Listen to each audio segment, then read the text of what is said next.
pale face appeared for one dreadful instant, eyes wide, lips parted in horror at what she had done. Then she vanished. Eleanor tried to move. Pebbles skittered past her and dropped into the waves. Her fingers clawed at damp stone. Darkness crept at the edges of her sight. And then she heard a voice. "Hold fast. Do not move." Boots scraped rock.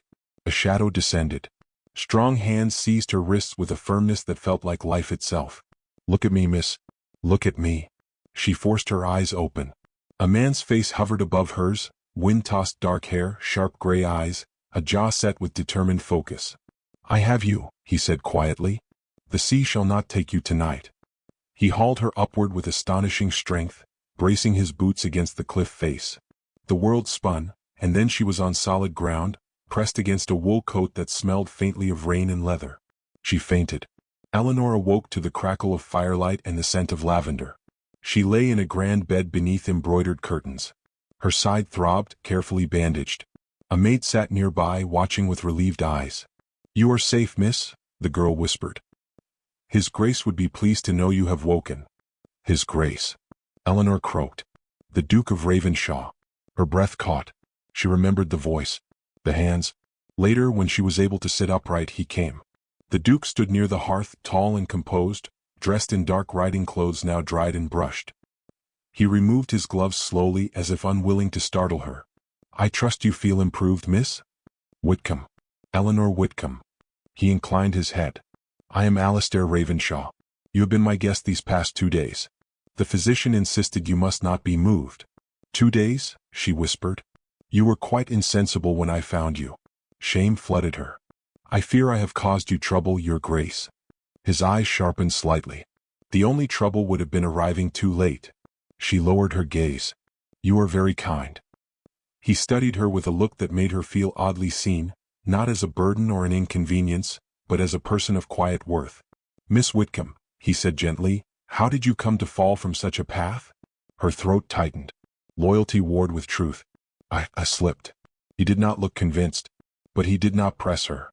"As you wish," he murmured. Over the following days, Eleanor remained at Ravenshaw Manor to regain her strength. Servants moved with respectful discretion. Fresh flowers appeared by her bedside. Books she loved, poetry, history, were placed within reach. A repaired glove, carefully stitched, lay one morning atop her table with a small note. Some things deserve mending rather than discarding. Her heart trembled when she read it. Yet beyond the manor's walls, whispers began. A young unmarried woman rescued by a duke. Days under his roof. Tongues wagged eagerly in drawing rooms across the county. When Eleanor insisted she must return home, the duke did not argue. Instead, he ordered his carriage and escorted her personally. Arabella opened the Whitcombe door. Her face drained of all color when she saw who stood beside Eleanor. "Your Grace," she breathed, dropping into a curtsy so deep it seemed she might collapse. The Duke's expression was courteous but distant. Miss Whitcombe required safe conveyance. Arabella's eyes flickered to Eleanor, and for the first time, Eleanor saw fear there. That night, rain fell steadily against the Whitcombe windows. And just as the household settled into uneasy quiet, a knock sounded at the door. The Duke had come calling. In the drawing room, Arabella performed concern with theatrical precision. Eleanor sat stiffly, hands clasped in her lap. Later, under the shelter of the garden arch where rain whispered over leaves, the Duke spoke quietly. "You are afraid of something, Miss Whitcombe?" She tried to deny it. But the memory of the shove, the emptiness beneath her feet, returned like a nightmare. "I did not fall," she whispered. "I was pushed." The Duke's jaw tightened. A dangerous stillness settled over him. By whom? She could not say it. Tears slid silently down her cheeks. He understood. "I will not allow harm to come to you again," he said. "Not as a duke. As a man." The next day, invitations were delivered across the county. A grand ball at Ravenshaw Manor. Every notable family was invited, including the Whitcombes. The ballroom glittered like a constellation. Chandeliers spilled golden light over silk gowns and polished shoes. Music floated like a dream. Eleanor entered in a modest but exquisite gown sent anonymously that morning. Gasps fluttered through the room. Arabella, radiant in crimson, smiled too brightly. When the Duke entered, all conversation quieted.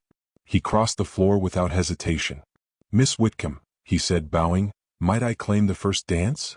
Arabella's smile cracked. As they waltzed, Eleanor felt the eyes of society burn into her back. "You tremble," he murmured. "I am not accustomed to being seen." "Then allow them to see you properly." Midway through the dance, Arabella strode forward. "This is absurd," she cried. "She manipulates you, Your Grace. She has always sought attention." The Duke stopped dancing. The music faltered. He turned to Arabella with a calm that chilled the room. "Then perhaps, Miss Crane, you might explain how she came to fall from that cliff." Arabella's mouth opened. No sound emerged. Her composure shattered like glass. Whispers surged. Faces turned. Truth hung heavy in the air without needing to be spoken. Arabella fled the room. Morning light streamed through tall windows. Eleanor prepared to leave town, believing she had caused too much trouble. Her carriage waited outside when hooves sounded on gravel. The Duke dismounted and approached her with purpose. "You intend to disappear?" he said. "It is kinder for you, Your Grace." He stepped closer. "You have spent your life apologizing for existing. I would ask you to exist beside me instead."